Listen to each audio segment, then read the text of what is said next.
Listen, God will use anything to get your attention so that you don't remain in the cycle that you're in.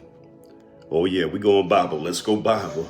And as I'm preaching, the sermon notes are in the description. The title of my message for today is When the Frogs Won't Leave. Let's go Bible. Exodus chapter 8, verse 5, we see that Aaron stretches out his rod again over the Nile, over the ponds, and all these frogs come out of nowhere. And they begin to be in the beds of Pharaoh's palace, and all frogs everywhere, in the fields, in the palace, in the homes, on the roof. And this was actually a demonstration of God's power against the fertility god that actually Egypt had. It was like a frog head that was called Heqet. And it was a retaliation on the Egyptian god.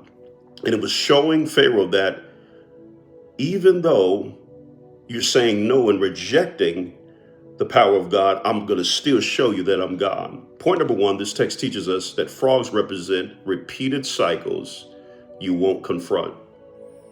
What does that mean? The frogs kept coming because Pharaoh kept refusing. That's how repetitive sin and cycles work. What you won't confront will keep multiplying. Why? Because what you refuse to confront will keep hopping back until you command it to go. Come on, somebody. Preach, Pastor Dude. But did you hear what I just said? Oh, my Lord. Point number two. I'm moving. Here it is. Frogs represent comfort with compromise. That's what this text teaches us.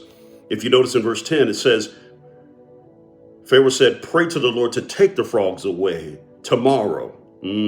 Pharaoh could have said now, but his pride said later.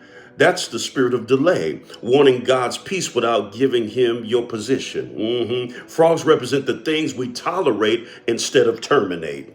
And here's point number three. This text teaches us that frogs represent false deliverance, temporary relief without true change. In the text of verse 15, when Pharaoh saw that there was relief, his heart hardened again. Why? Because he was like, oh, everything's back to normal. Frogs represent the temporary fixes that makes us feel better but leave us unchanged. And lastly, here it is.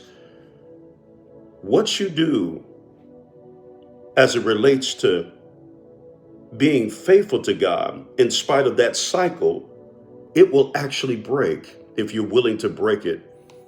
What do these frogs represent? The frogs represent irritation, distraction, and also infestation. If this text and if this message has touched your soul, I want you to put in the chat, no more frogs.